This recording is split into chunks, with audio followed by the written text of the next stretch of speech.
మేమంతా సిద్ధమంటూ సీఎం జగన్ చేపట్టిన బస్సు యాత్ర అడుగడుగునా నాటి ప్రజా సంకల్ప యాత్రను గుర్తు తెస్తోంది. అప్పుడు పాదయాత్ర చేసిన జగన్ ఇప్పుడు సెక్యూరిటీ కారణాల వల్ల బస్సు యాత్ర చేస్తున్నారు. అంతే తేడా. ఆయన పలకరింపులో అదే ఆప్యాయత, అదే అభిమానం ఇప్పుడు కూడా కనబడుతున్నాయని అంటున్నారు ప్రజలు.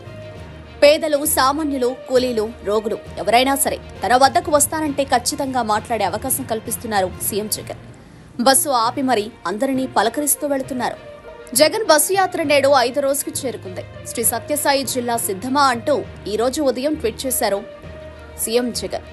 అనంతరం తన స్టార్ క్యాంపెయినర్లు వీరేనంటూ కొన్ని ఫోటోలు పోస్టు చేశారు. ఆ ఫోటోలు తన దగ్గరకు వచ్చే వారి పట్ల జగన్ ఆప్యాయత చూస్తే ఖచ్చితంగా ప్రజా సంకల్ప యాత్ర గుర్తొస్తుంది. అప్పుడైనా ఇప్పుడైనా ప్రజలతో మమేకమవ్వడం, వారిని తన వారిగా భావించి దగ్గరకు తీసుకోవడం ఒక్క జగన్కే సాధ్యమవుతుందని అంటున్నారు నెటిజన్లు. 5వ రోజు మేమంతా సిద్ధం బస్సు యాత్ర సంజీవాపురం స్టే పాయింట్ నుంచి ప్రారంభమైంది. పుట్టపర్తి నియోజకవర్గానికి సంబంధించి పలువురు టీడీపీ నేతలు జగన్ సమక్షంలో వైసీపీలో చేరారు. వారందరికీ కండువాలు కప్పి పార్టీలోకి ఆహ్వానించిన జగన్ వైసీపీ అభ్యర్థుల గెలుపుకి కృషి చేస్తున్నారు. పార్టీలో చేరిన వారందరి భవిష్యత్తుకి హామీ ఇచ్చారు.